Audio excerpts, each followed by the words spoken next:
This is Kyle McCord, and you're listening to Austin, Felix, and Matt on the Devy Debate. Welcome to the Devy Debate. All right, boys. Are we ready to debate?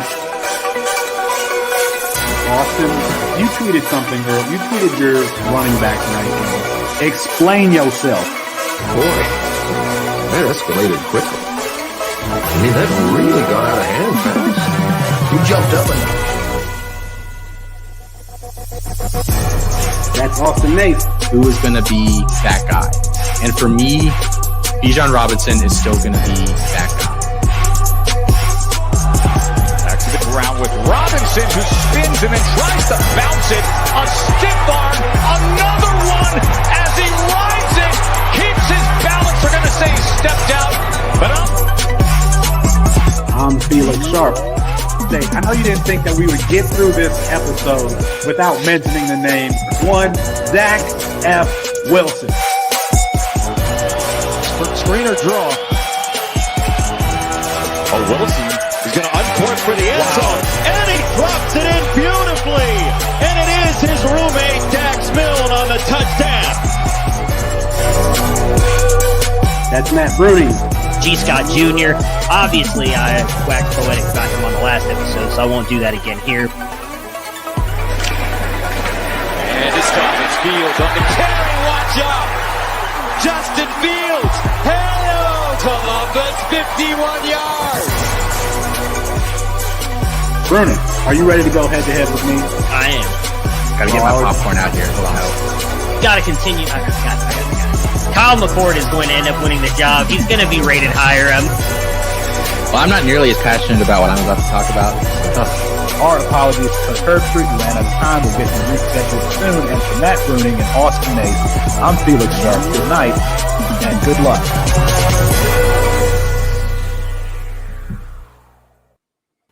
It's 9:30 Eastern Time, 6:30 Pacific, and Kadarius Toney was born in Central Time. That means it's time for the Devy Debate. That's Matt Bruning, that's Austin Nace, and I'm Felix Sharp on a rested and refreshed version of tonight's show. Is the 2021 class good?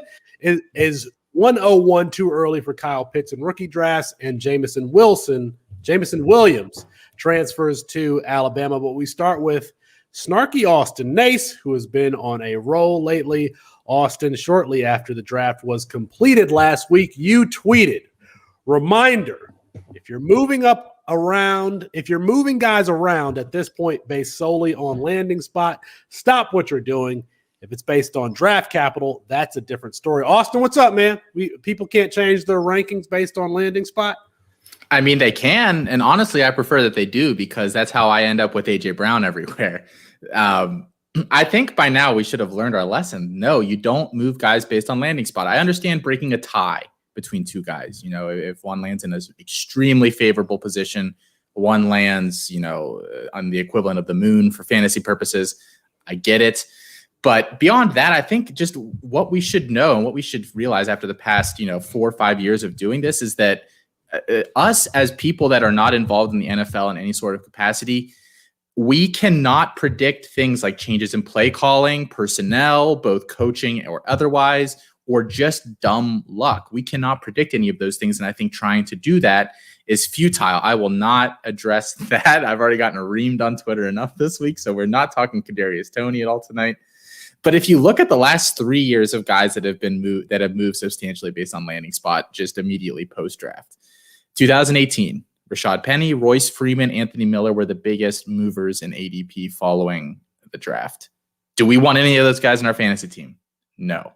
2019, Paris Campbell, Darrell Henderson, Mecole Hardman. Do we want any of those guys in our fantasy team? No. 2020, CEH, Denzel Mims, Keyshawn Vaughn. Jury's probably still out a little bit on those guys, but can we all agree, at least right now, we know already that they were probably overdrafted. CEH was going freaking 101 over guys like Jonathan Taylor and DeAndre Swift solely. Yes, I'm going to get to that in a minute here, Jeff. So who are the guys this year that are doing that? I think one is going to, it goes both ways. Trey Sermon is the big one. Ryan McDowell, Mr. DLF himself, tweeted out a couple of hours ago, per May Dynasty ADP at DLF, 49ers rookie Trey Sermon has a 5th round startup ADP. What are we doing? What are we doing that you're going to take a guy who was a 4th-round draft pick, who basically every team he was on before Ohio State this year, with no one else in the backfield to compete at all, was usurped every year. Freshman year, Kennedy Brooks and those guys all surpassed him. Sophomore year, same exact thing. He was never better than anybody in any of these backfields. And now because he's on San Francisco, which is supposed to be this magical oasis of fantasy production, we're bumping these guys. Stop what you're doing. Draft capital's different. If you thought a guy was going to go in the 1st round and he went in the 6th, okay, maybe it's time to fade. But to move these guys around, and this is a Rashad Bateman rant. Go get yourself some Rashad Bateman. Go get yourself some Rashad Bateman, please. The angle that I'm taking is football teams are just work environments, and some work environments are better than others. And so all things being equal, I'm going to prefer a better work environment than a poor one. So you said Rashad Bateman. I mean, the Ravens organization is a well-run organization, despite what you may think about his potential fantasy production and pairing with Lamar Jackson. I kind of trust them. It's the same thing with Kyle Shanahan. And so I don't have a problem with someone saying, well, Kyle Shanahan picked Trey Lance, so I'm going to rank him ahead of Zach Wilson or Justin Fields because I believe in that pairing. I believe in the work environment that they're creating. And this is like football teams; they're just workplaces, and everyone has their own opinions about their own workplace, whether it's good or bad or for whatever reasons. And if you can in fantasy, if you can choose a team or an organization that it has a history or track record for production, that should absolutely influence your rankings. The same way, if there's a team or an organization that's known for not being particularly productive, then I think that you should fade that player. Again, all things being equal. I'm not going to jump Trey Sermon to the top 3 of my rankings. I'm not going to move, the guy that the Iowa State running back that the Vikings took. He's not going to move highly in my rankings based on where he was taken. But when you're talking about for example, the top 4 quarterbacks, Mac Jones, Trey Lance, Zach Wilson, and Justin Fields. Yeah, I feel really good about the pairing of Kyle Shanahan and Trey Lance, and I think that it's okay to use that to use San Francisco's history in developing quarterbacks or getting the most out of their players and ranking that particular position. Bruning, what do you think? What do you think about this?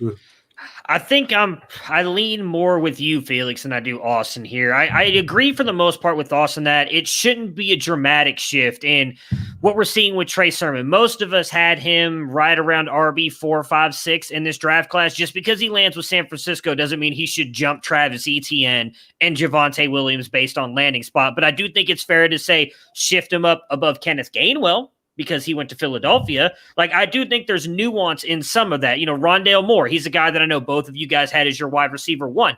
If he would have gone to, I don't even know, a team, I'm trying to think of a really bad team. If he'd have gone to a Jacksonville Jaguars, where they've already got all these other wide receivers, they've got talks about putting Laviska Shenault in that role, and then he goes there as well. I don't think that's as great a landing spot for him as it is an Arizona Cardinals team where they're going to have 4 wide receivers on the field at all times. They just lost Kenyon Drake, where Rondale Moore can now work in that area. He can get some extra carries there with Cliff Kingsbury and Kyler Murray. He's got Kyler Murray. He work in the short area. So landing spot is not something that's going to jump a player into a new tier for me. It may drop someone close to dropping out of a tier, but I'm not jumping a person like a Trey Sermon or like Austin mentioned earlier, a Rashad Penny, a Royce Freeman, who weren't ranked that high by some of us when they came out, but because of the landing spot, some people jumped them up into their tier 1s or high-end tier 2s. But I do think landing spot has to matter some, because while A.J. Brown – I think is an outlier in a way, we haven't always seen that those guys have worked out based on talent. We've seen a lot of guys who are really talented go to crowded depth charts, or like you mentioned there, Felix, bad work environments and bad teams and not work out. And some of that, I think we also, they had Corey Davis went to Tennessee, all the talent in the world, Everybody thought he was going to be a really good wide receiver, and it has not panned out. Has he become a productive wide receiver? Yes, but he's not been at all what we thought, and maybe it was just a weak draft class because it was not a great draft class overall. But Corey Davis was a top 3 probably wide receiver for everybody in that draft class, goes to Tennessee, and nobody faded him, and maybe we should have because we didn't think Marcus Mariota was a very good quarterback. So I think it should matter some, but it should not be something that completely overhauls your rankings, or you should base your rankings solely on landing spot. It definitely has an impact because we can't say, all right, Lincoln Riley recruited this kid, we need to pay attention to him, or Steve Sarkisian is getting this kid, we need to pay attention to him. If we believe that those things are true because those coaches are known for getting the most out of a particular position, then yes, we believe generally in the theme that landing spot matters. To draw another analogy, if you've ever said, I hate my job, I want to go somewhere else and do the same thing, then you think that landing spot matters. They're just NFL teams, again, are just workplaces, even though everybody's playing football. Austin, any final thoughts before we move on here? No, I'll just get too worked up. Well, that's what we're here for. That's exactly what this show is for you to get worked up. I think you're the only one who's never yelled on the show, Austin, so just let it rip. Let it rip. Me and Felix have both yelled. You've always been the calm one. Let it go. All right, get the bleeper ready. No, I don't really have anything else to say. I think, whatever people think about this, you can go ahead and continue to do that. Like in an environment where if a front office talent evaluator is batting, is 60%, that's really good.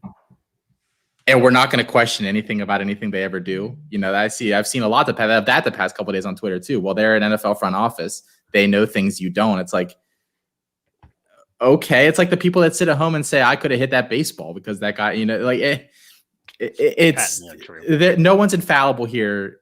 At the end of the day, they have a little more information, but they have a lot more information. But if you have all that information, you're still only, doing 60%, well at your job, I'm not sure that's something that I am going to tie myself to. Speaking of landing spot, Austin, is there a case, and we asked Matt Waldman this on our draft coverage, is there a case for Trey Lance over Trevor Lawrence in this class? I think there's a case. I don't agree with it, but I think there definitely is one. He has more rushing upside. Tools wise, I think he had just raw physical tools. I think he has everything that Trevor Lawrence has. And he probably is going to a team that has more weapons around him. I kind of like DJ Chark and I kind of like Chenault, and they went out and got somebody else in that backfield to give them 2 good backs, but I'm not sure that trumps, like Ayuk and Kittle and Debo and some of that. So I think there's an argument. I still think Trevor Lawrence, like if you're looking at their spectrum of, what their possible outcomes, I think even if Trey Lance, his bar goes a little bit further, is the likelihood that good that he's going to hit that little bit further ahead than Trevor Lawrence? I don't think so. Not that I'd be willing to bet on. But I do think there is a case. So if somebody was to do that, I've seen a lot of people that they have that 101 and they trade down a couple spots for a haul and then take Trey Lance. I can't knock somebody for doing that. Matt, if somebody says I'm more comfortable taking Trey Lance and Kyle Shanahan as opposed to Darrell Bevel and Trevor Lawrence, you got a problem with that? No, I've said from the beginning Trey Lance was the last guy in my tier 1 there behind. I've said multiple times I've had Fields above Lawrence, so why would it be a stretch to put Lance above Lawrence? No, I actually would go as far as to say I think I would do it. I mean, I'm looking at some of Russell Wilson's stats with Darrell Bevel, and really the last 2 years he was good with them, but not great. I mean, Matthew Stafford, Felix, you're a Detroit Lions fan. I think Matthew Stafford's been a really good quarterback, and yet I don't feel like they ever really allowed him to just kind of air it out. I mean, it's great. Trevor Lawrence is going to be a good prospect. I keep hearing all this crap on the radio about he's the best passing prospect since Andrew Luck, and I don't believe that part either.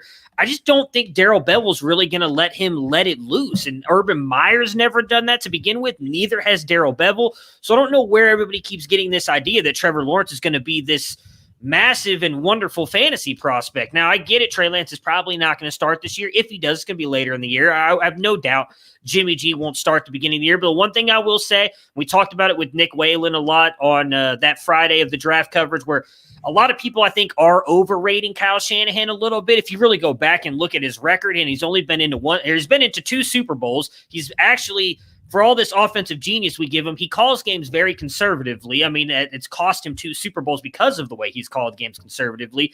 I don't know if Lance is going to run the ball as much as we think he will going to, but he definitely has the rushing upside, but I trust in those weapons more. I trust in that offensive game plan that he puts together. Altogether, yes, I don't see an issue with it whatsoever. If you took Trey Lance over him or Justin Fields over Trevor Lawrence, I don't see an issue with it one bit. I think it's all based on that coaching. We don't know that Urban Meyer and Darrell Bev will be with Trevor Lawrence for his entire career, but at least for the next couple of years, they will be. And so, yeah, if I had to guess, I would say they'll be there for a couple of years. I would stick with Trey Lance over them and roll with Kyle Shanahan. Yeah, I think part of the let Russ cook came from the way that Darrell Bevel was, at least, one of the offensive coordinators there, the way that they were calling plays. I mean, that's kind of where it comes from. Trey Lance is my quarterback too. So if somebody says I'm going to take Lance over Lawrence, and you got to think about how they're going to be used in the long term, I think that both of them are rushers early on in their careers, but that probably is the more driving force of Trey Lance's game, especially being used around the goal line. And we also we only saw one season of Trey Lance, so we don't know what his upside is. And so if someone says, I feel more comfortable taking the San Francisco 49ers than the Jacksonville Jaguars, I'm not going to knock them for it. Go to our Twitter page at Devy Debate. We've posted a whole bunch of polls for today's show, including should landing spot influence fantasy rankings. Let us know what you think, and go rate the podcast. Give it 5 stars. Go to our YouTube page, Campus to Canton. Type in Campus, the number 2 Canton.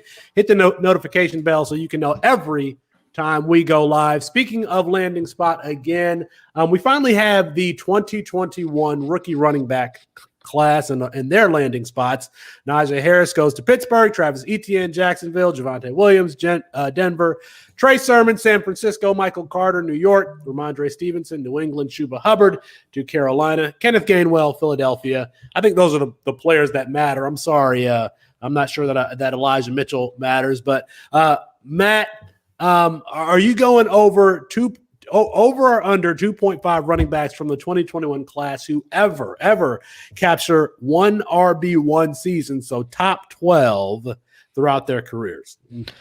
I'm going to go over. The last 3 years, we've seen 2 rookie running backs finish in the top 12 of the fantasy position at the running backs. Going even back to Miles Sanders, David Montgomery. While I liked both of those guys, I didn't really like Josh Jacobs. All 3 of them have now done it. And I think it's fair, at least in my opinion, to say, even though I don't love Travis Etienne, I think he's in that group of prospect value evaluation for me. I put Najee and Javonte right at the top of that group, if not better than those 3. Do any of them finish up there this year? I don't think so. Obviously, Javonte's buried. Travis Etienne, I think, is kind of buried. I could see Najee getting there, but I also think we're going to see some guys sneak up in there, whether it's Miles Sanders goes down and Kenneth Gainwell gets a ton of run in a couple years and ends up getting there because of his pass catching ability, whether it is a Trey Sermon with Mostert and Jeff Wilson getting hurt, so they just rely on Trey Sermon for everything, and he finishes that year. There's enough talented backs in this class that I think to get 3 of them over their entire careers, 1 year as an RB1 finish, I would take the over. Austin?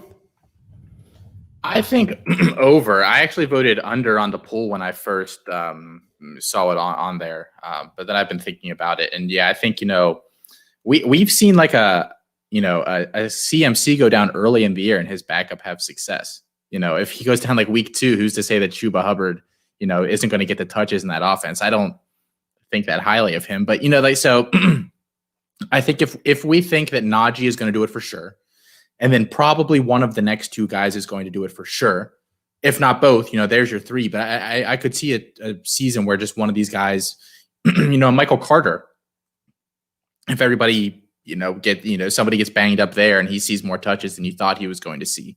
That stuff happens all the time. So I think it's over. But if you had said 3.5, that would make me think, because I'm not sure if I see 4 of them doing it or not. That would be close. Yeah, it doesn't take a lot to be an RB1 in fantasy. You just really need the opportunity.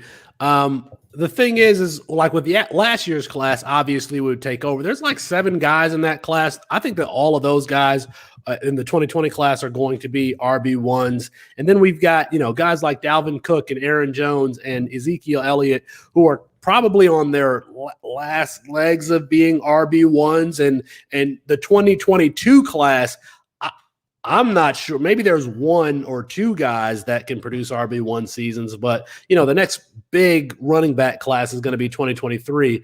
I'm going to go with over, but it's probably slightly over. I just don't know how I feel about this class overall. I don't know in my dynasty drafts how many of these running backs I'm going to have at their value. Najee Harris feels safe, but I don't know what the future is going to be like for him. Javonte Williams, I see a little bit of David Montgomery in him. And then I'm not a huge fan of Travis Etienne. So I'm not going to own Travis Etienne in any league. So I'm going to go with over, but just slightly. More rookie talk here. Kyle Pitts, according to recent MFL data, he has a 103 ADP. Ryan McDowell just posted some trades that Kyle Pitts is going for, and we'll get to those trades here in a second. But Austin, is 101 just too high for the dynamic Atlanta tight end? I mean, all of these kinds of questions depend on team composition and things like that as well. Even if you ignore scoring settings, you set any format. I think still, if I'm in a total rebuild and I have no quarterbacks, I could never take Kyle Pitts over some of these guys. I think that's basically malpractice as you deal with your team. The tight end would be like the last piece that I'm trying to look for if I'm building up from nothing. If I'm a contender and maybe I lucked into an early pick, then maybe I still think you're better off moving out of there and trying to take them, a pick 2 or 3 or 4. I don't think that any tight end is, because we were talking about this a little before the show, and we can kind of just pose this to, everybody listening. What is the best quarterback that you would trade straight up for Travis Kelce? 6 years ago, assuming that you knew what Travis Kelce was going to be, and then do you think Trevor Lawrence or Justin Fields or Trey Lance will be above that line for their careers? I think that, yes, for me, I wouldn't trade any worse than like QB9, QB10 or any better than like QB9 or QB10 for a Travis Kelce straight up. So, and I think Trevor Lawrence and Justin Fields will both be above that in their careers. So that would put them at least a 103 for me. I mean, we've seen this, I think, twice, at least in my lifetime with this type of player. One was Vernon Davis. The other was Evan Ingram. And I'm not saying, I think Vernon Davis was every bit the prospect that Kyle Pitts was, maybe not Evan Ingram, but Evan Ingram was used as a wide receiver at Ole Miss.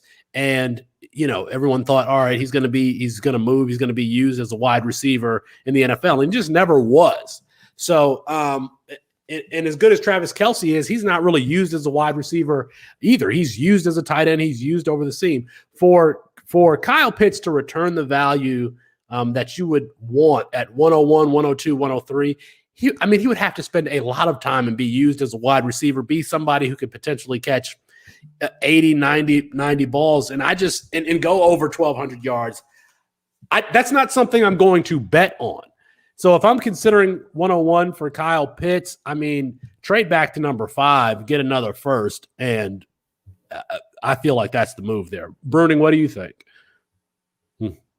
Yeah, I tend to agree with both of you on this. The one thing I'll say, I guess, in favor of Kyle Pitts is everybody believes that he's going to be this unicorn that we've never seen before, and so I don't think you're wrong to bet on that. I think tight end is the only other position besides quarterback that if you are really good at your job at being a tight end, you can do everything. You can last in the NFL longer than running backs, longer than wide receivers. We've seen it now with Travis Kelce. I think he's going to keep playing for a long time. We saw it with Tony Gonzalez, Antonio Gates.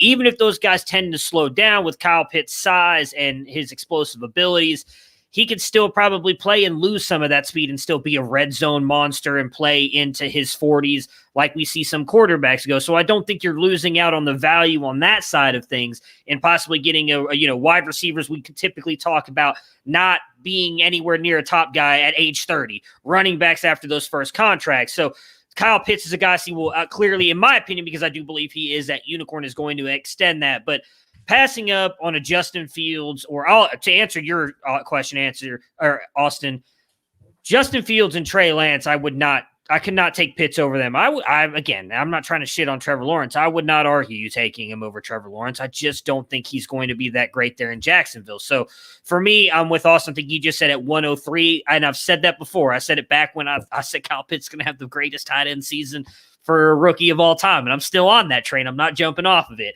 I think I'd be more than comfortable. I said it back on that episode. I'll say it here again. More than comfortable at 103 taking him. But at 101, I mean, you would have to be set at quarterback, in my opinion, to be willing to take him there. Like, you've got to have Patrick Mahomes, Kyler Murray, and Dak Prescott as your third QB in a super flex to feel comfortable taking a Kyle Pitts at 1-1. Bruning, really quick. These are a couple of trades from Ryan McDowell. Kyle Pitts or Saquon Barkley? Barkley. I think Barkley's still got at least 5 years left. If I'm a really bad team, I think I'd rather have Kyle Pitts. Because what's Saquon going to do for you in the next year or two before he hits the age apex for a running back? I think you could get more back from him if he comes back and balls out this year, and then you trade him. That would be my thinking on it, is because I have Barkley in a couple places, and one of them is a rebuild. My hope is comes out 3 or 4 really good games, and then you sell him for multiple first-round picks. So that would be why I would still lean Barkley. That's a good point. I was just thinking like someone to put a gun to your head and made you choose one of those two sides. But yes, that is a very fair point. Austin, Kyle Pitts or Amari Cooper, Kadarius Toney in the 6-12. Well, I'm just never gonna have Kadarius Toney anywhere based on principle at this point, so I'll take the other side.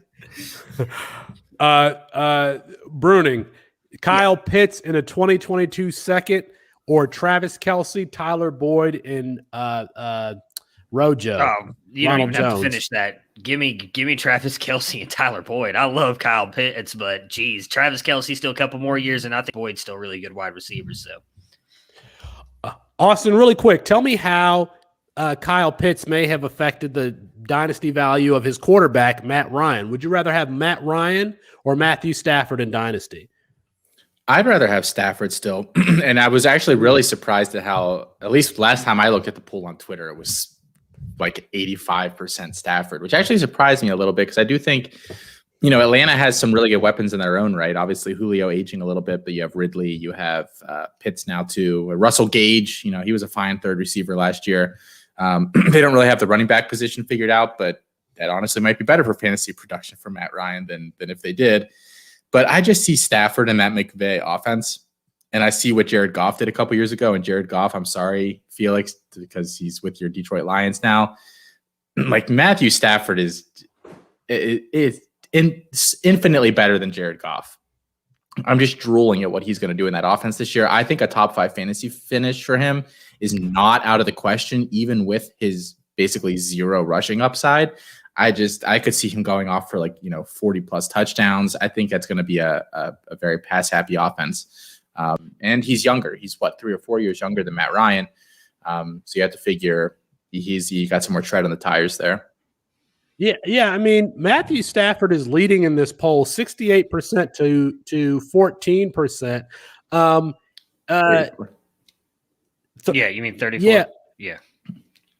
But 68 and 14 doesn't add up to 100, so 86. Excuse me, I'm reading that backwards. Okay. 86% to 14%. I thought this would be closer because Matt Ryan has been an MVP or he has an MVP. If I'm not mistaken, Matt Ryan has an MVP. He's got Julio Jones, he's got Calvin Ridley, and now they're adding Kyle Pitts, and they don't have a rushing game.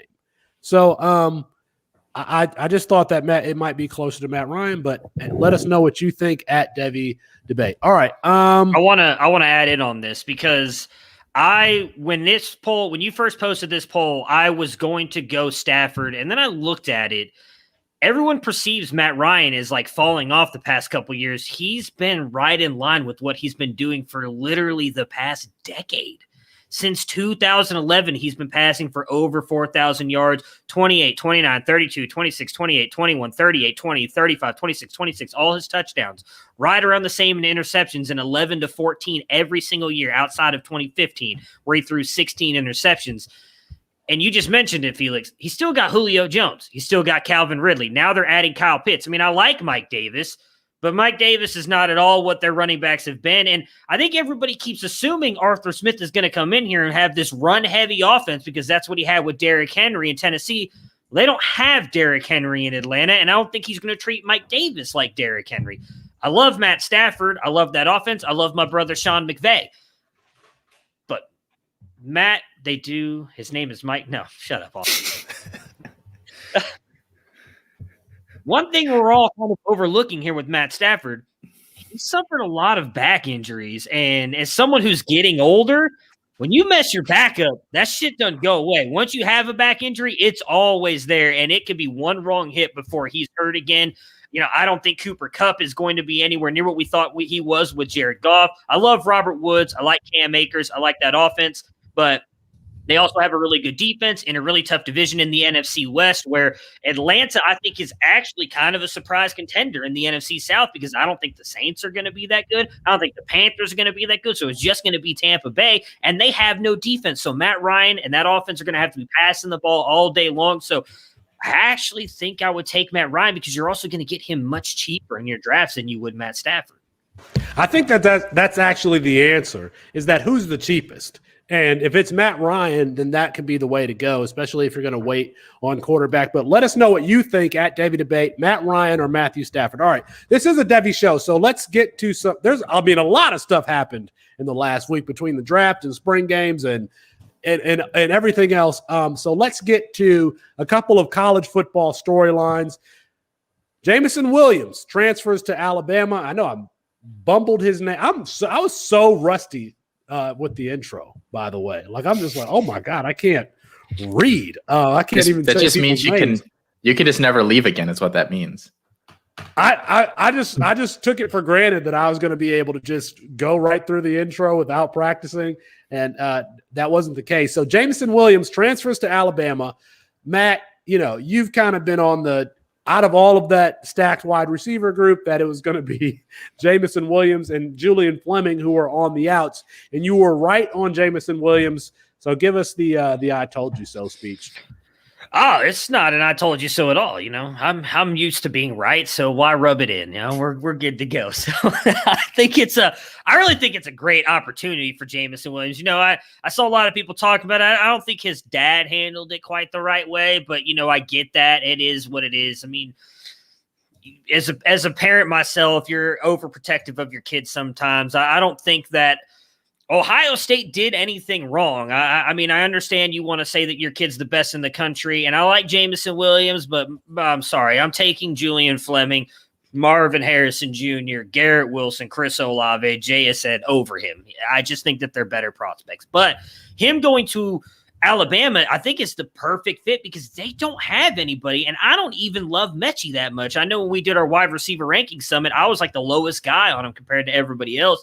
Mechie's a very good wide receiver. I think Jameson Williams going in there, he's better than Holden. He's better than Bolden. I don't think any of those other freshmen, any of those freshmen are really going to push their way up the depth chart. So I think Jameson Williams is going in. He's going to be an everyday starter now I think into the Z. I think that's where they talked. They'd have Mechie, even if he goes over to the X. I think with him having Bryce Young there and starting, I would not be surprised if Jameson Williams has a huge year, and there's a realistic shot that they meet Ohio State in the playoffs and they beat him, and Jameson Williams is going to get the last laugh. But I'm happy for him. I do think he's going to succeed at Alabama. I think it was a great move for him and his family. I mean, last year, Alabama had two field stretchers realistically in Jalen Waddle and Devonta Smith. I don't know that they have that player on the roster now. As good as Ja'Cory Brooks and Guy Hall as we think they are, I think they profile more so as contested catchers, physical guys who are going to go play above the rim. Maybe JoJo Earl is a field stretcher, but But that is Jameson Williams. I mean, there's no question that that's Jameson Williams, and he could make some money for himself being the guy that's running away from defenses for Alabama. I've been a big fan of Jameson Williams. As a matter of fact, I said that he was going to have more receptions than any of those 2020 freshmen on Ohio State. And that still could happen, as a matter of fact. That still could happen with him being at Alabama. It's gonna happen. I think. I don't even think it could happen. It's gonna happen. Marvin Harrison's the closest, and he's not gonna get the playing time Jameson Williams is gonna get. Well, Marvin Harrison is a 2021 freshman. I mean, out of you're talking about G. Scott and Jackson Smith and Jigba. I think the only candidate is JSN. Yeah, and I'll ask Austin because he's been the biggest guy on JSN. As I'm going to say, I don't see it. I think Olave and Garrett are going to be the top two options in that passing game. You think JSN can get more targets and more catches than Jameson Williams this year? Yeah, don't they pretty heavily? I mean, I know the quarterback will change a little bit, so quarterback preference may change a little bit, but I'm pretty sure Slot's been targeted pretty heavily there the past couple years. I could see Jameson Williams going to Alabama and having like a 35 catch, 650 yard, 4 touchdown type season in like a supporting role. I don't think he's going to be the guy there. And they have a lot of they have just as many mouths to feed there almost as Ohio State does. In reality, it's just kind of at different positions.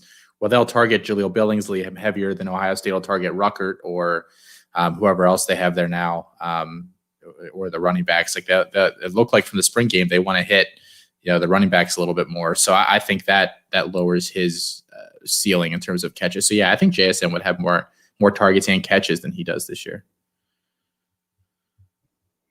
All right. Anything else on Jameson Williams before we move on? All right. One thing that wasn't under the radar, the Nebraska spring game was either last weekend or the weekend before. I know that I watched it on YouTube recently. I was watching to catch Xavier Betts, who is a player that I am really high on.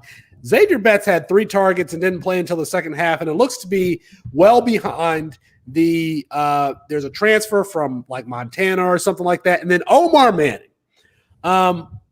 For those who don't know, Omar Manning is a 6'4", 225-pound wide receiver who is a field stretcher. He was a 4-star prospect as a JUCO transfer from Kilgore Junior College. He's big and he's fast. He can't catch the ball, but he is playing in the starting role there. I mean, he has the physical tools to be one of these wide receivers who kind of comes out of nowhere as far as his speed, explosiveness. I saw 2. First of all, he dropped what would have been a 60, 70-yard touchdown pass.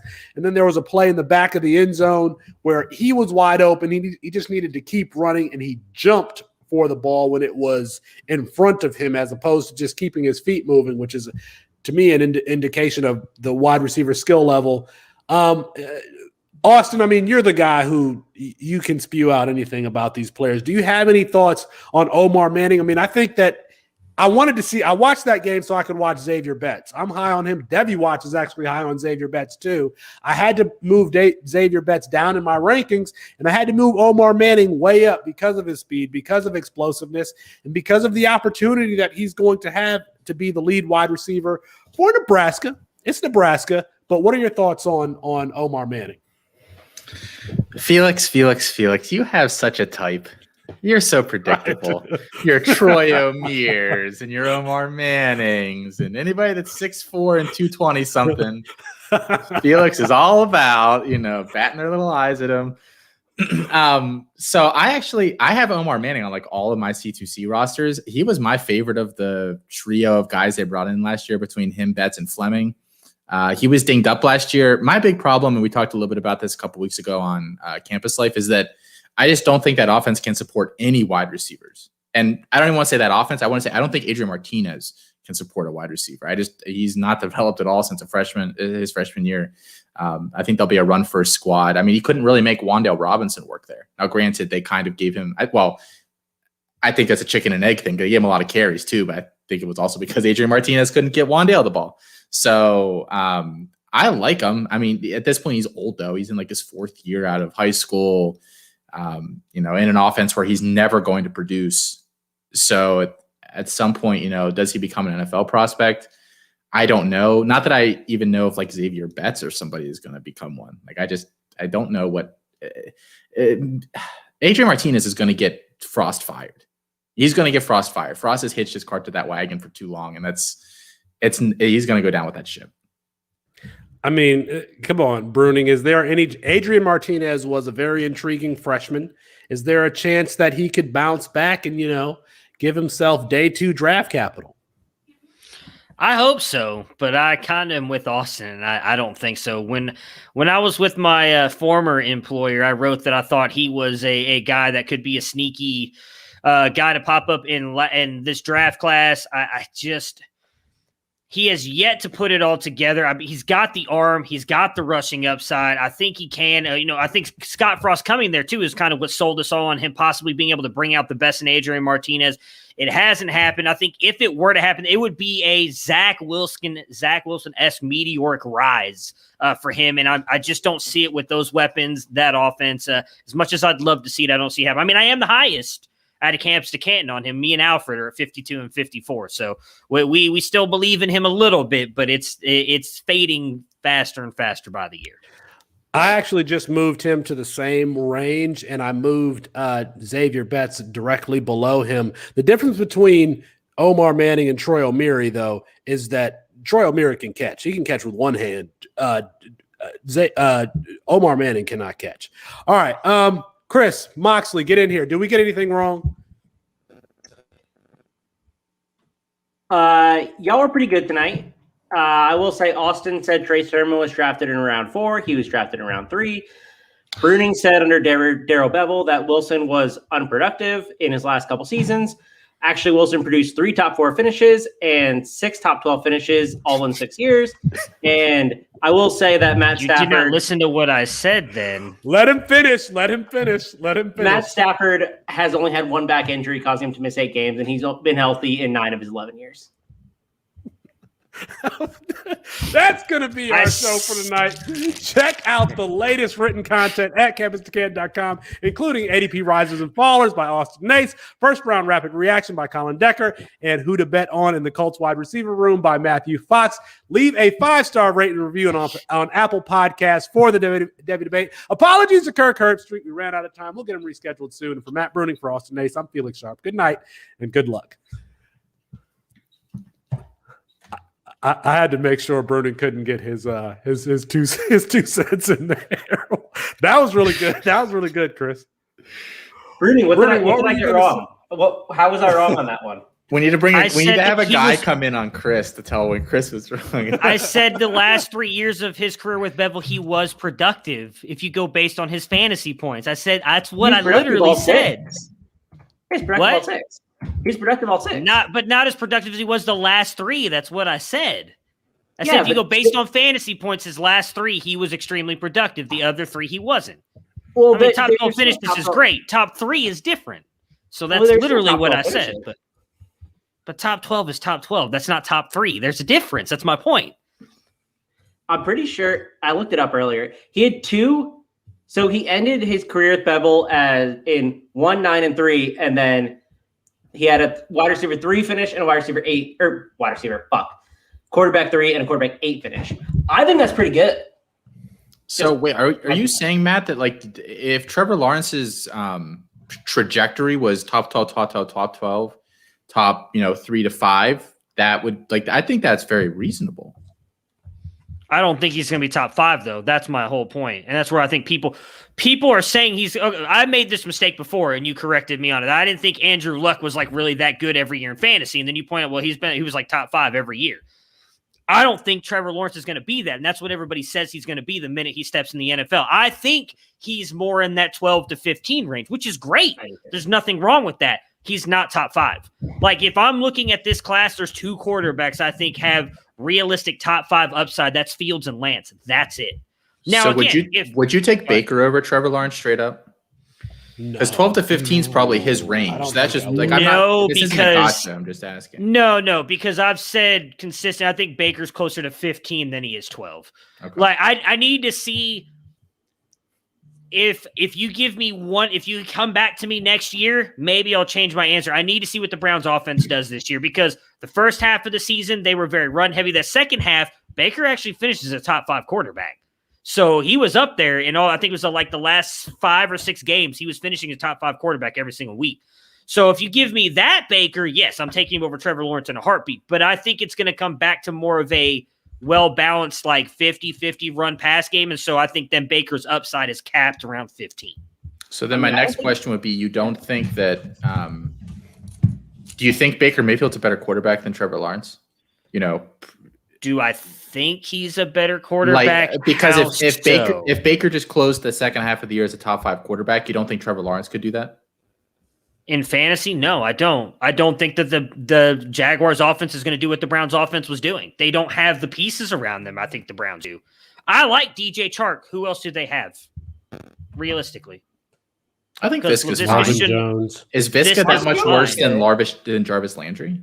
In my opinion, like yes. at this point in Landry's career, I don't know. I don't think. I mean, you say that, but then Landry consistently finishes as a top 24 wide receiver every single year. That's my thing. Like it's the same thing with Robert Woods. Robert Woods gets all this disrespect. Dude's a top 15 wide receiver every single year. Like, look, I'm not trying to say Jarvis Landry is elite, but Jarvis Landry produces. Doesn't Marvin What Jones has Laviska Shenault done in the NFL? Nothing. And I don't mean that as a bad thing, because I like Laviska Shenault. He's done nothing. DJ Chark's had one good year. Speaking of elite, we should do that show next week. Oh, I forgot about that. Justify your elite. I'm working on the show sheet for next week already. It's just so much better when. What should we talk about next week, Chris? Oh, shit. Oh, you just kind of put me on the spot there. I don't know. We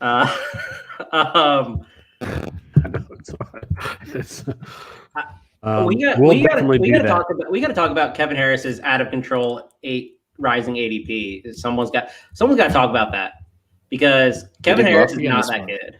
Yeah, I think Devy Watts is partially responsible for that.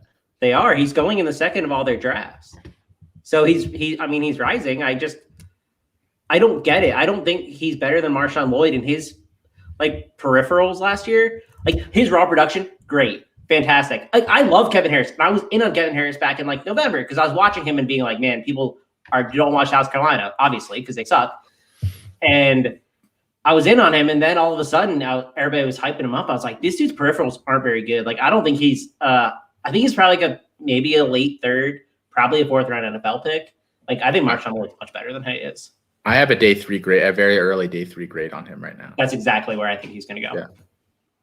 I could see him sneaking into the back half of day 2, depending on, because next year's class is so bad. Yeah. I mean, I thought Trey Sermon was going to be in that range, and he went day 2 apparently this year. So, I don't think there's that much of a difference between those two backs.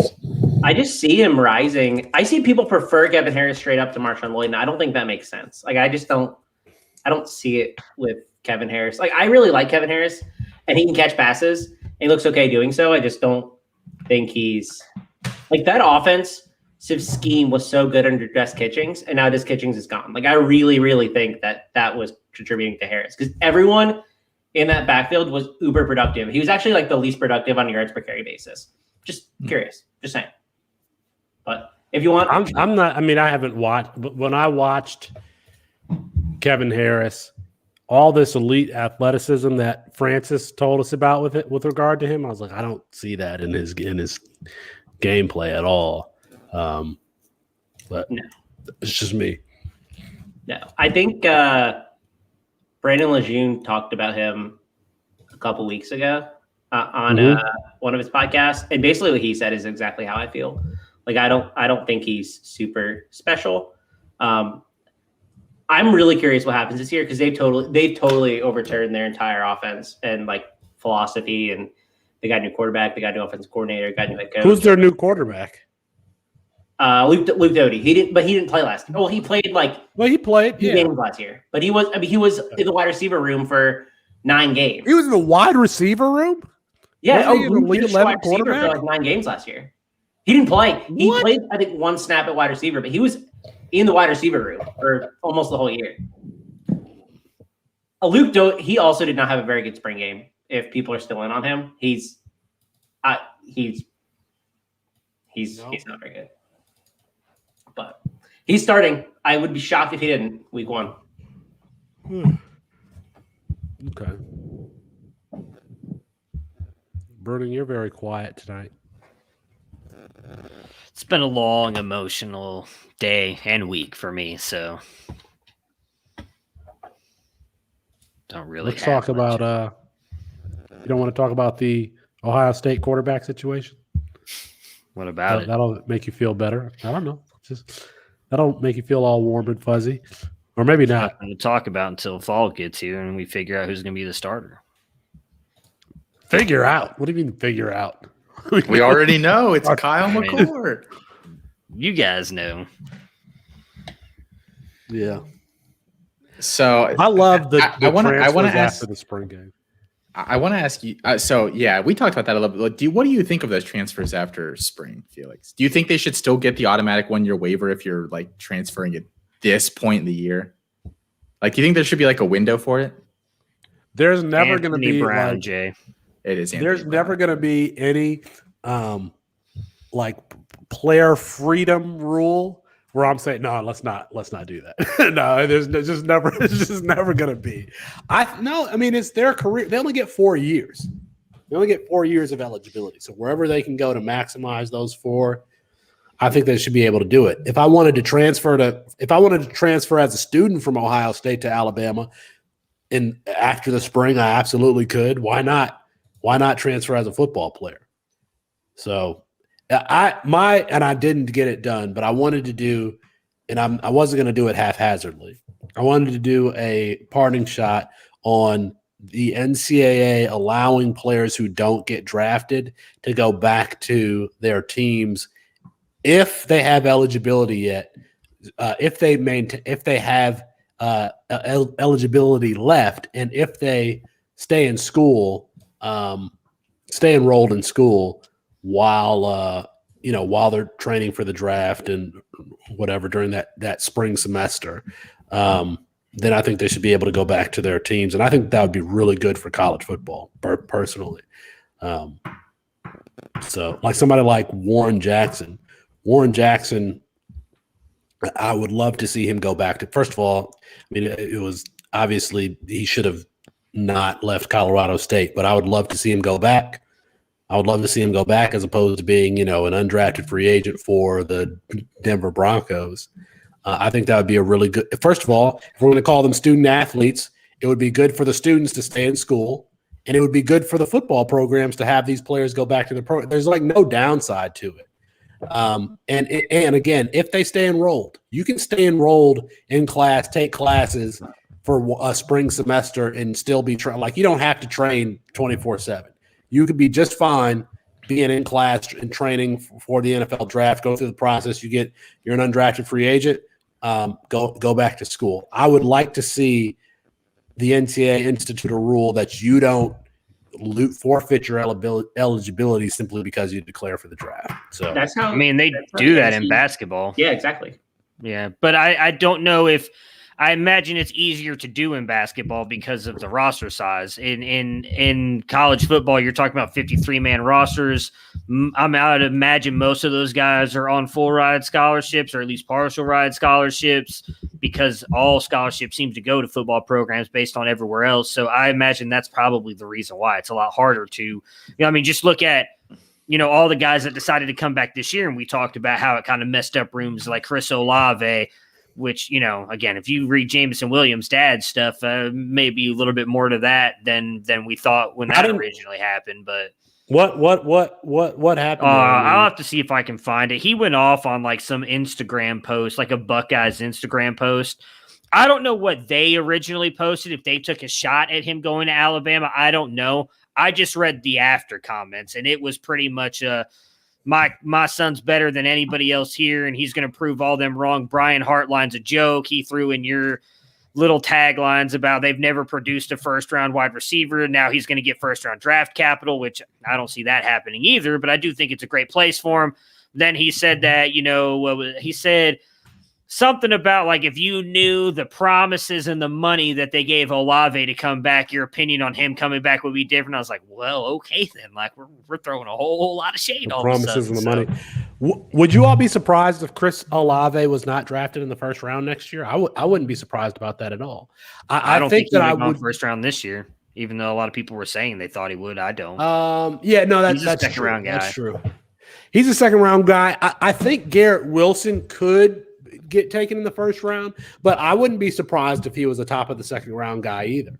And now that Brian Hartline, he's the wide receiver recruiter and doesn't have a first round wide receiver, I absolutely want to see none of those guys go in the first round. I'm sorry. But that's the thing. You guys overrate the first round draft capital, and that like it doesn't. I get what it matters, and the dude that was arguing with me from Minnesota, like, well, they get paid. You're right. I cannot believe you engaged in that conversation, by the way. But when they flame out, guess what they're not doing? Getting paid. Guess who's still going to get paid in a couple years? Terry McLaurin, Michael Thomas, Ted Ginn's still fucking playing in the league. Like, it matters if you become a good wide receiver. It doesn't matter if you're first round draft capital. Like, yeah, Corey Davis got paid. He's probably going to be out of the league in a couple years. It doesn't matter. I mean, Hold on. No, okay. Day 2 draft or like second round draft cap that changes wide receiver outcomes not that much, I'm pretty sure, right, Chris? Yeah. I mean, you would know. We're not talking about third or fourth round guys. We're talking about first and second round. The difference between round 1 and 2 for a top 24 season is 16%, and a top 12 season is 12%. So not crazy. I mean, there's a difference. Not drastic, but it's enough when you're talking about like a 48% hit rate versus like a 32% hit rate, and then a 34% hit rate versus a 22% hit rate. So, but I mean, day 3 is like half of or not day 3, but round 3 is like half of what round 2 is. And then day 3 is not even worth talking about. So the pay scale for a top 10 NFL draft pick in 2020 was a signing bonus of $23.9 million for the first pick and $11.9 million for the 10th pick. And the total contracts being $36 million at the top and $19.7 million at the 10th pick. It doesn't matter for the let's say 11 through 32. I'll just tell you. So 11 is $19.7 million total, $11.9 million signing bonus, and then 32 total contract. So Clyde Edwards-Helaire projected at $10.8 million with a $5.4 million signing bonus. Listen, we can talk about it not mattering for production, but as far as compound interest and getting a bag when you come into the NFL, it absolutely matters. And it matters when they're selling. They're not selling, you can be a day 2 draft pick for us if you come into Ohio State. I don't think that's what they're selling. I think what they're selling is we develop wide receivers and we put them in the best position to succeed. Well, that to me means, I mean, Alabama is doing it. And if you're going to put any career trajectory program against Ohio State, it would be Alabama, but they're not comparable because Ohio State's not doing what Alabama is doing. But neither is PJ Fleck. That was my point. Like, okay, you want to bring up the money thing. It goes back to what I'm talking about. If you don't produce in the NFL, you don't get paid. Corey Davis has made $25 million in his entire career, being a first-round pick, right? Michael Thomas in, one less season? Has already made $35 million, and he's gotten a bigger contract now. Time out. But when did Corey Davis get paid? I mean, there is a time value in money. He can invest that money and make it over. I mean, I'm saying he's getting. I'm not talking about investing or any of that other shit. I'm just talking about straight money. And Michael Thomas wasn't guaranteed to be straight that cash, type of homie. I understand that, but it's part of what Brian, well, I can't say because I don't even think Brian Hartland was there with Michael. My point is, it's part of what they developed. That's why they're going there. They're not going there to be first round picks. Your guys' argument is they've never produced a first round pick. Yeah, no shit. We all know that. Yet all these wide receivers are still going to Ohio State. They're not going to Minnesota. They're going to two places. They're going to Alabama and Ohio State. Why? Because they're producing NFL wide receivers. That's what matters. That's all that matters. But Bernie, you can't say that first round draft capital doesn't matter. Doesn't. That's a really broad statement. You could be talking about production. You could be talking about prestige. You could be talking about hit rate. You could be talking about a number of things. I'm telling you that it matters like that a person being guaranteed millions of dollars with their first contract with their employer when nothing is guaranteed, because you also have Devin Smith, who was a second round draft pick. How much money did he make in the NFL? That's what I'm saying. So it absolutely matters. Would Devin Smith have rather been a first round draft pick? I bet you if you asked him, he would say, yup. So it does matter. And we can't say it just doesn't matter. It doesn't matter. It just doesn't. Okay. N'Keal Harry was a first-round pick. What was that, 3 years ago? He could possibly be out of the league in a year. How much money is he going to be making then as a used car salesman? Probably not much. It doesn't matter if you probably doesn't have to work. He didn't make life-changing money.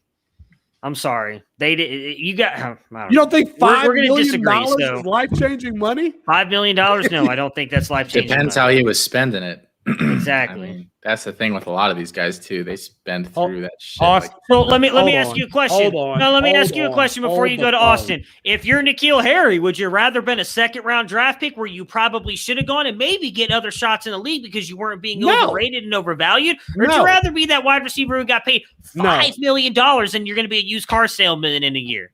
Yes, go ahead, Moxley. Hold on. Only three. You told me 5. Only 3.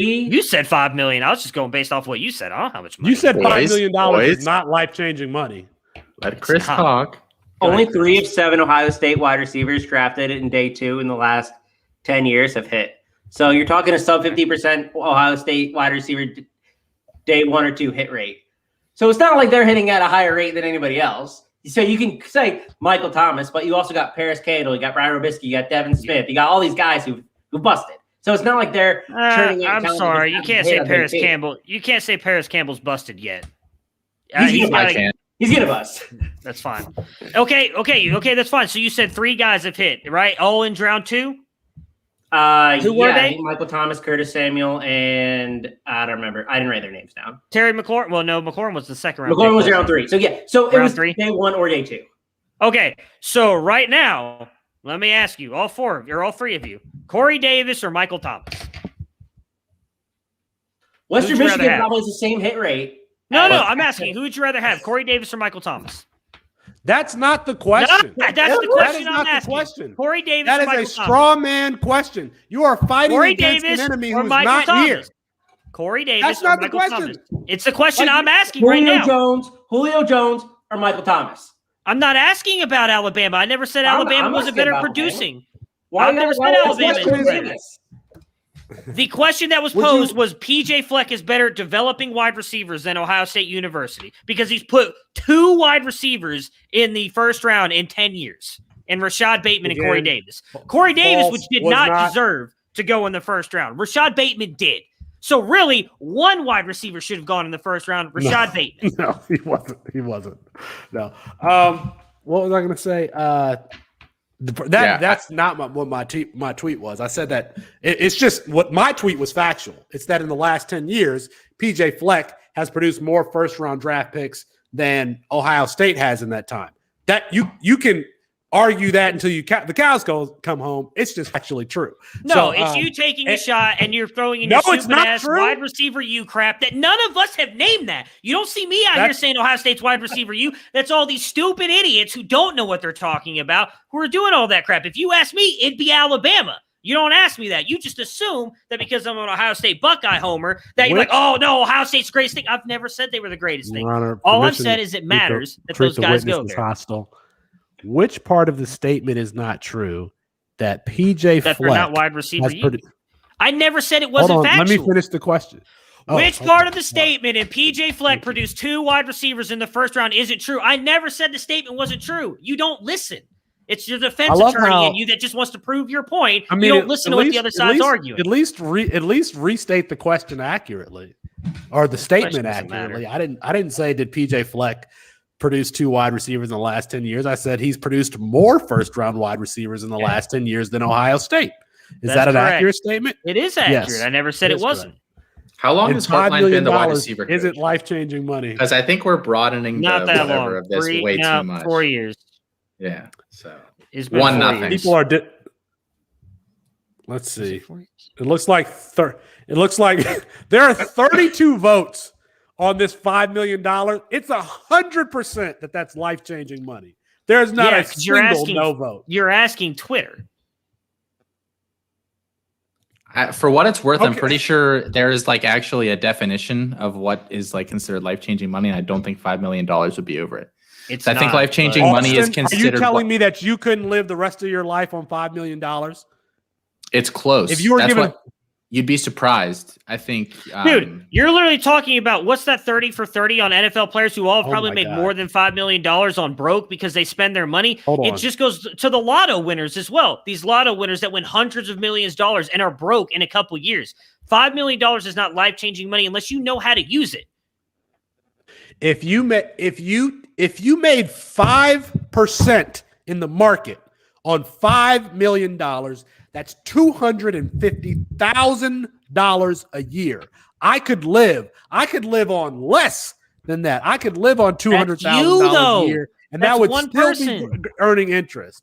So, just a recent poll of Americans said that Americans consider $20,000 to be life-changing money, for what it's worth. So maybe we're not gauging,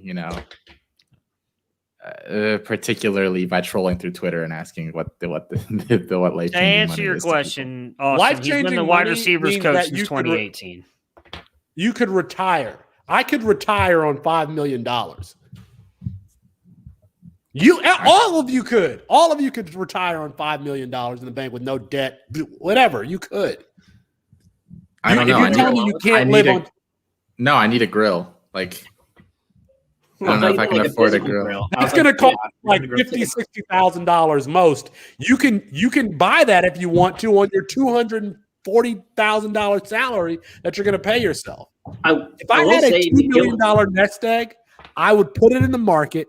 I would hopefully earn. Can I earn 4% in the market? I would hope so. That's $200,000. I would live on $150,000 a year. I'd be fine.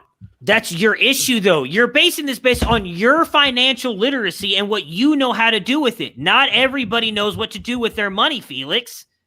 So $5 million may be life-changing to you, but to my next-door neighbor, it may not be because they blow through $2 million of it in a year and a half. All right, Bruning. If I gave you the option between having $5 million and $3 million, what would you choose? Because that's the question. $3 million. Yeah. I'd give me 3 because I'd be smarter with it. I would choose less. I would choose having less money. Come on. I mean, you can't say that first round doesn't matter. It doesn't matter. It doesn't matter. If you don't produce, of course it does. You know what? I'm glad it doesn't matter because you don't have an Ohio State wide receiver to show for it. So it's a good thing that it doesn't matter. I've never said that I do.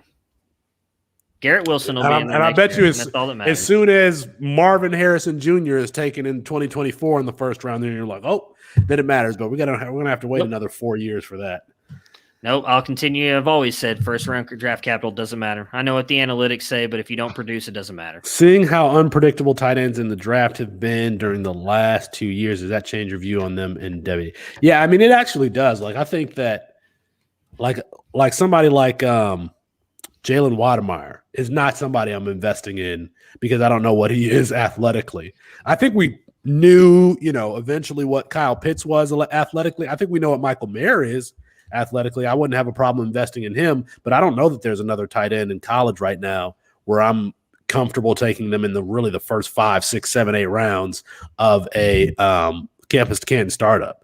I'm like 5, 6, 7, 8. Like, I don't know who I would like. Who's number 2? Who's number 2? Gilbert Mayer. Gilbert and Mayer. Gilbert and Mayer. Yeah, I keep not putting Gilbert in there because I don't know where he's going to school. But so who's number 3? I really like Theo Johnson at Penn State. And we haven't even seen him play. I like him too, but we haven't seen him play. But he is going to be the most athletic tight end in that class. Like I'm in 2023. Sorry, wait, out of over Mayer and Gilbert. I think he's maybe not more athletic than Gilbert, but I think he'll be more athletic than Mayer. I mean, I think Mayer's fairly athletic, but like the testing that we have on Mayer is not like he's a super athlete. Yeah, he's not elite. Pretty good athlete. Yeah. And I think he'll improve, obviously. Like I don't really put a lot of stock in collegiate testing, but Theo Johnson just ran like a 4.53 at like 6'6", 250. Yeah, he's ridiculous. It's Penn State's numbers. Let's calm down a little bit here. He broke Mike Gesicki's internal Penn State record. You're talking about the Penn State's internal combine numbers? Yeah. Mm-hmm. So he broke whatever Mike Gesicki had. So we know how athletic Mike Gesicki is. So unless there's a lot of home cooking for Theo Johnson, I think he's possibly the most athletic tight end in the country, maybe after Gilbert, but I think he's more athletic than Mayer is. And I love Michael Mayer, but I don't think Michael Mayer is a super athlete. Theo Johnson's high school is like 20 minutes from downtown Detroit. I mean, in the majority of that. Yeah. But that 20 minutes is like you probably spend a half an hour on the bridge. Well, no, the bridge actually on the bridge, you spend more time on the way back than you do on the way there. I got stuck in Canada once in Windsor in the county where he lives, or I don't know, province, whatever the fuck the Canadians have. I got stuck over there without a passport, like as a kid, because you could drink over there at 18, but it's like 20% out. Their alcohol content is super low. Anyway, and we showed them, like the 3 of us or whatever, we showed them our social security cards, and the crossing guard was like, everybody can get a social security card. He basically chastised us for 10 minutes and then let us go. So now they have something called an enhanced driver's license, where you can have a Michigan driver's license that is essentially a passport to get to Canada. So I don't agree with that at all. I'm sorry, Jay. I know you just joined us in the Discord, so I apologize. I don't know I think Sean Clifford bounces back a little bit this year, but I think Jahan Dotson's going to have a nice year. And I don't even think that much of Jahan Dotson as an NFL guy. Like I think he's a day 3 prospect, but they have some nice running backs there too. Do they have any other prospects other than Parker and Johnson that you like? I mean, Jay's saying that they're ugly. Lonnie. I mean, he's not on campus yet. Yeah. I don't know how much he produces. Oh, he's not on campus? He's not an early enrollee? No. Or if he was playing baseball or something, but no, he was not with the football program this spring. Is he playing both sports? Yeah, that's why they comped him to Bo Jackson. That's going to be something I want to pay attention to this year, because obviously, like, JoJo's not on campus. I think he's going to – I think he's going to have a big impact. It'll be interesting to see whether that's at the start of the season. Lonnie White. I feel like there's another player that I'm thinking of who is not on campus yet that I want to – I don't know. I don't think Destin Hill's on campus at Florida State. He's not. That's one. Kamaro Edmonds isn't at UNC. Mm-hmm. And it sounds like they like Caleb Hood there, so he might have – we're on the after show, right? He might have fucked himself on that one. Caleb Hood's the man. So – yeah, I heard y'all talking about him on your pod this week, Austin. On Caleb Hood? Yeah, I love Caleb Hood. Shout out. Colin broke him down like months ago as like one of his freshman spotlight guys. I was impressed. And Felix, you brought up Henderson. I think we were talking a couple weeks ago too. I mean, which Henderson? At UNC. Yeah. So I really like. I think UNC's backfield could be good. I mean, I don't think Ty Chandler's a workhorse. So I mean, you got Josh Henderson, you got Caleb Hood. I don't know what Edmonds is going to do this year if he's a late enrollee and Hood's kind of stealing his lunch money. I mean, I think they're gonna. It's a prolific rushing attack. They didn't really lose much in terms of scheme. So I wouldn't be surprised if they kind of picked up where they were. I mean, maybe not to the same extent because they had 2 day 2 draft picks. Well, one. I watched that spring game, and Spencer Rattler is like more flashy, but I feel like at the end of you can look up and he'll be 6 for 14 for 2 touchdowns and 1 interception, but he'll have like 175 yards passing on 6 pass attempts. Sometimes he just does. And then you watch Sam Howell, and it's just like there's nothing to dislike about this player. There's just nothing to really dislike about this. He's a little guy. Short. That's it. Yeah, he's 6'1". I've seen. But you know what? I mean, the Baker comps are there, obviously, but like I've seen him comp to Drew Brees a little bit, like a more mobile Drew Brees, which I think is probably very lofty. But he's still my QB1. Like I have him above above Spencer Rattler. Like Sam Howell is a much better quarterback right now. Rattler needs to show that he can do it this season because he has a lot of work to do, I think. And his spring game, I think, left a little bit to be desired. But that was a spring game, so I don't know. But it did. It did. And he, on one of his drives, he threw – there were back-to-back passes in the red zone where it was in the defender's hands, and they just dropped it. And that's just it doesn't show up as an interception, but those are 2 interceptable passes on back-to-back drives, or on back-to-back passes, excuse me. Did you watch the whole UNC spring game? I don't know that I watched the whole. Like I don't know that I saw all of like Drake May's. I saw enough to say okay. Oh, I was gonna say, what'd you think of my guy Drake May? Yeah, I thought that he was like. I think I might have moved him. I mean, I watched that game like 2 weeks ago or whenever it was, and I think I moved him up maybe 2 or 3 spots. After I saw it, like let me look at my rankings. Because when we talked last year, I'm 46 now. I think I have him like 19. I definitely moved him up then. I definitely moved him up then because I don't have him in the. I think I moved him up into the 20s. Let's see here. I mean, I think he's the guy there next year, and he's mobile too. I love Drake May. He just needs to gain weight. He's definitely not in the 40s.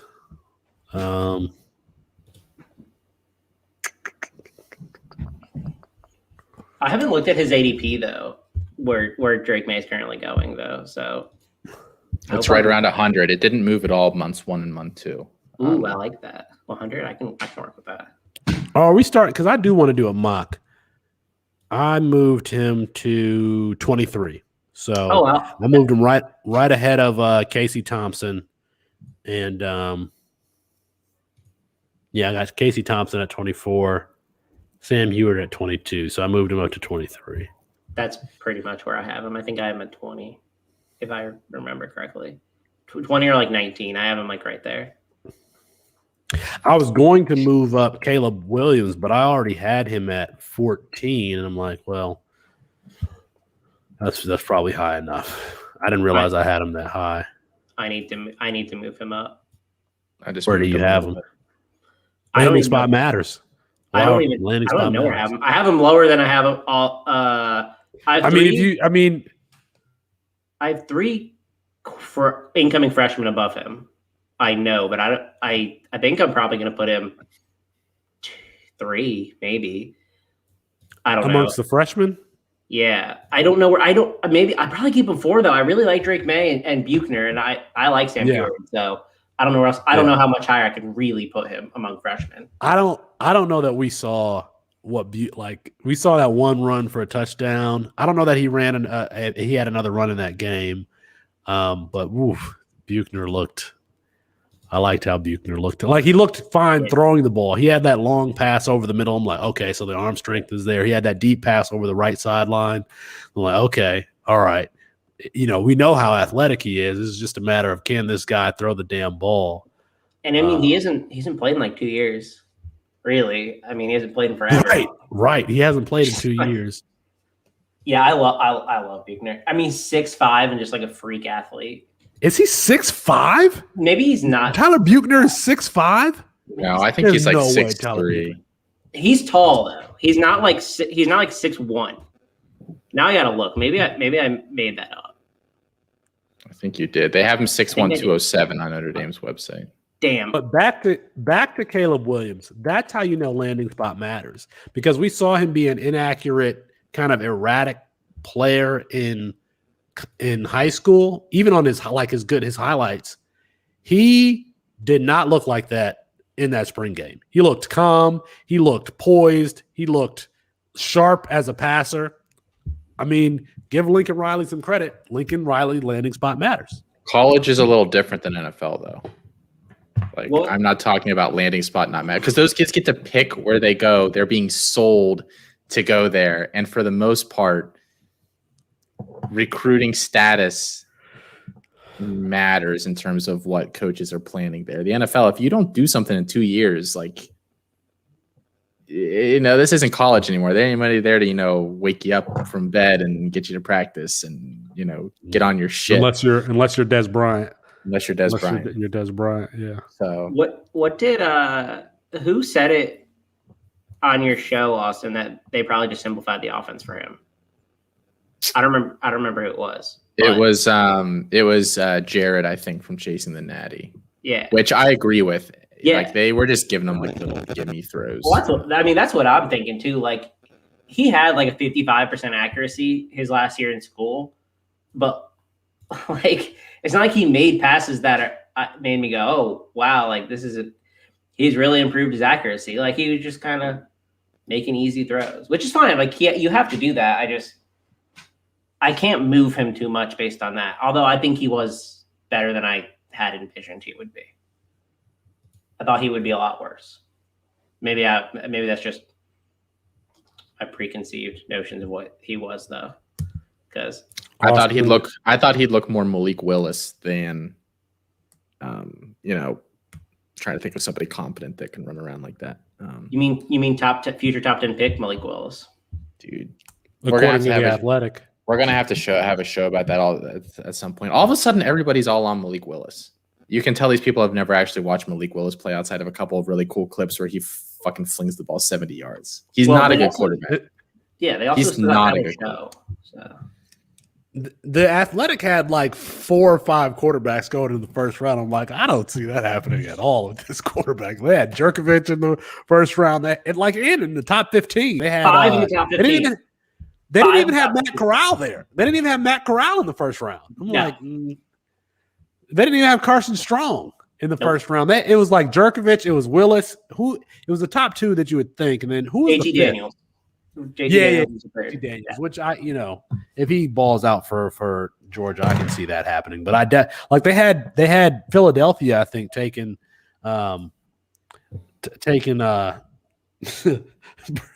everybody's that poll is like pretty much 100% is $5 million life saving money. Bill Gates is probably the only non-one. 95.7%.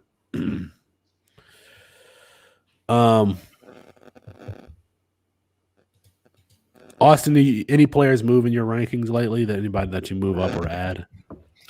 Not really. I probably am going to need to address Anthony Brown here at some point, since it looks like, at least to start off the year, he's going to be the starting quarterback for Oregon. I don't have any of their guys rated particularly highly, because I don't really like Ashford or Butterfield or whatever that much. I like Ty Thompson, but I was pretty sure he wasn't going to start this year. So that bumped him down a little bit. I don't know. I didn't really like this year's quarterback class that much. Like, I'm not really digging. You said that before. The only freshman quarterback that I think is a nice value in C2C drafts is Jackson Dart, and he's becoming less and less so as I see more and more of these drafts happen. So I think it's pretty obvious he's the next guy at USC. I don't think there's any question about that. It's weird because if you don't, like, you have that one draft where you haven't taken a quarterback. Like, if you don't get one of the top 4, when you take a quarterback in C2C, when you take them in the first 15 rounds, you want them to have NFL potential. And I just don't know, like, who does in the 2022 or 2023 classes. I don't know. Really, gun to my head. I don't even feel that good about Spencer Rattler and Sam Howell. I feel fine about Spencer. I don't Rattler feel as good about in either of them St. as I feel about Fields or Lawrence this year.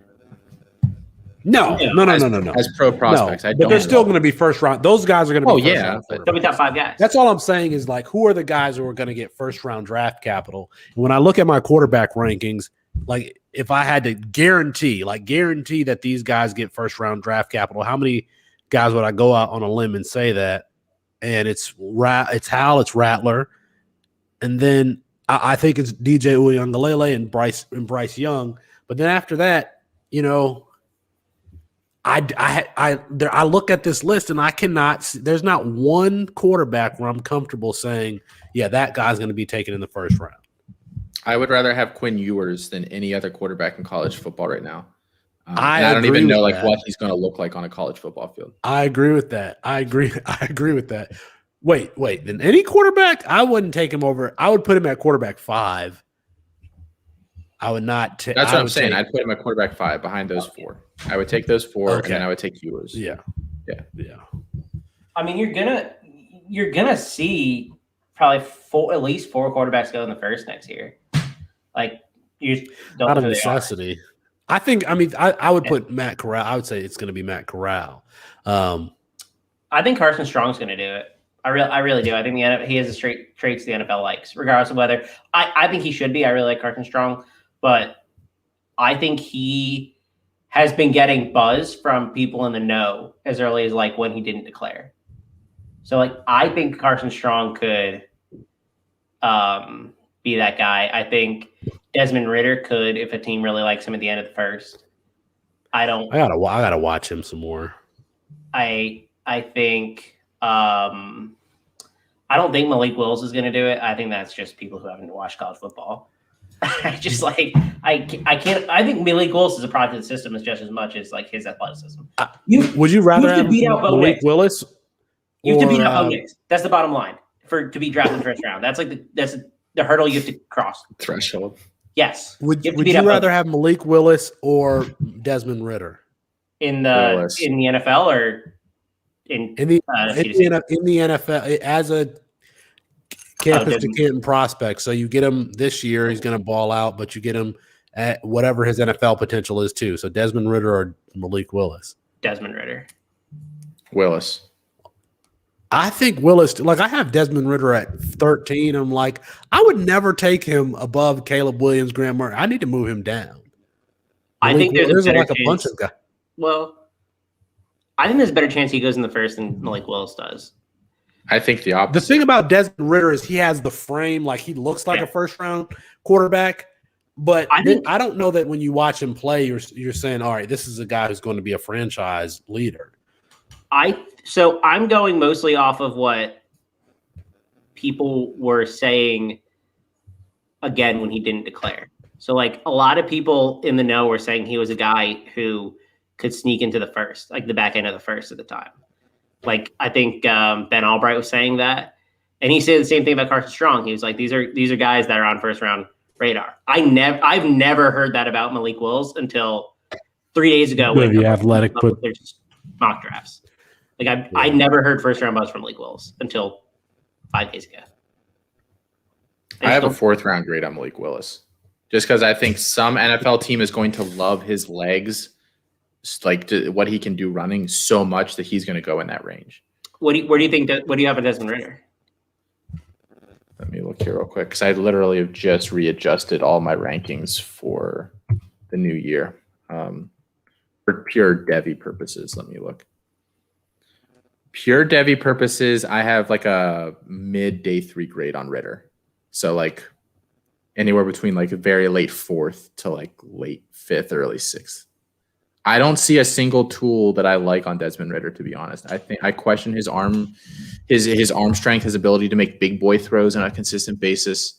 I question he's a good athlete, but I've never been so awed by his running that I think he uses his he's like Jalen Hurts. I like Jalen Hurts a little bit more than I like Ridder as an NFL prospect right now. But yes, he is, in terms of everyone. Like I've heard people say they think Jalen Hurts has a good arm. I'm like, what the fuck are you watching? Like that guy in a vertical offense at Oklahoma, they had to completely change the playbook because he couldn't consistently push the ball downfield. I guess my my only contention, I don't particularly like.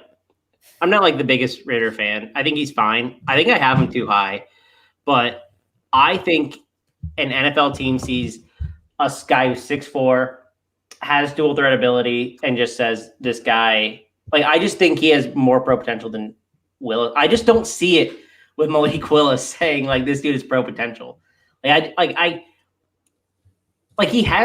so toolsy, but like I don't think he's going to put those tools together. Like, we just had two teams argue over whether, like, if Kadarius Toney wasn't going to go, that they would have also taken him.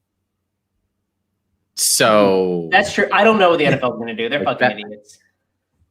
Someone's going to see Malik Willis and go, "Ooh, next Lamar Jackson." I swear, some stupid front office is going to do that. Would I do it? No, not in a bajillion years. Go watch. To anybody still watching live here, if you've not watched Malik Willis, and somebody actually asked a good question in the comments I'm going to get to here in a second. Go actually watch Malik Willis. Go watch 2 Liberty games from last year. Watch every single snap of him, every single throw, and just on the top, like, count how many throws either the ball placement is bad. It's going to be, even if the ball gets to the receiver, the ball placement it's going to be less than 50% of the time. His ball placement is atrocious. And I've seen that one clip already circulating now where he hits that guy along the sideline like 50 yards down the field, and that's going to be the clip that everybody throws back in your face. And then you just say, okay, go find another one. They can't.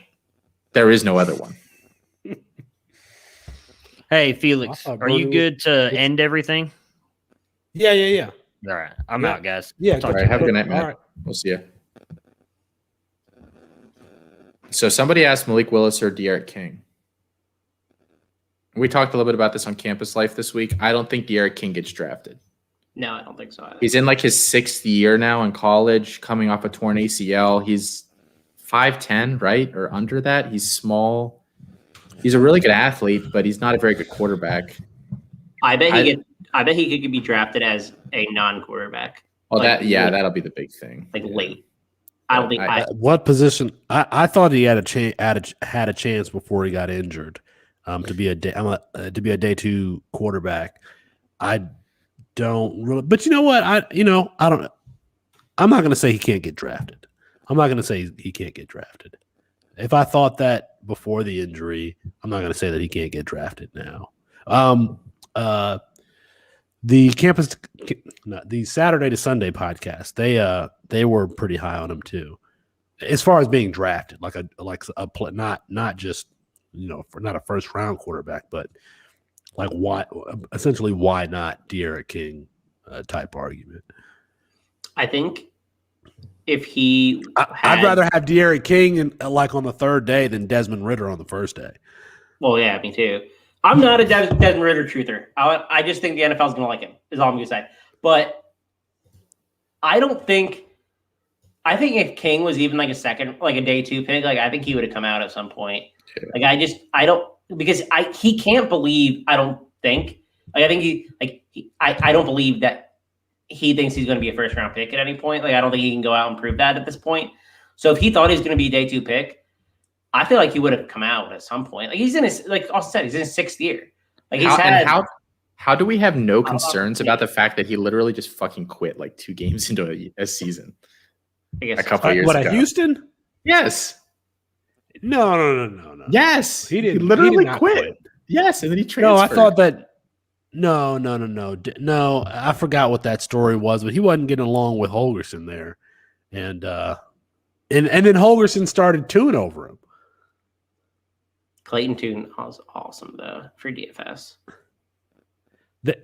I think Holgorsen 2019. He did not get injured. He was clearly the best quarterback on the roster, and after 4 games, he was done. Didn't he redshirt? Didn't he say I'm? Yes, he redshirted. Okay. He quit and he transferred.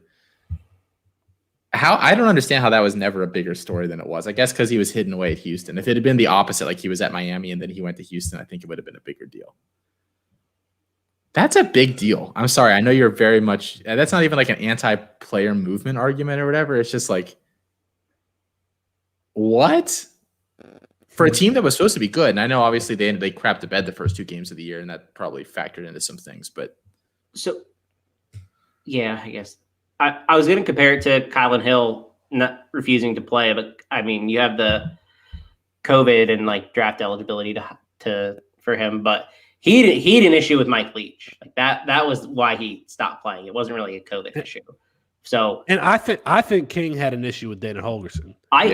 Jay Haggerty's in the comments. He said you're correct. He didn't like the head coach. Yeah, that's what I thought. Okay, can't do that in the NFL. They're volunteers in college. I mean, they're not volunteers, but all right, boys. I think that worked. Chris, your segment. I think we'll. Yeah, is that what you're looking for? Yes, I'm mad that Bruni interrupted your to defend himself. Okay, I feel like that was worthy of criticism. I feel like that met my threshold of okay, I could correct that. No, yeah, say whatever you want. It's not like who cares. It's for the entertainment value. Say yeah. I mean, don't even worry about it being accurate. Like just don't. Just hey, I don't know. The fact checker doesn't need to be accurate. We're good.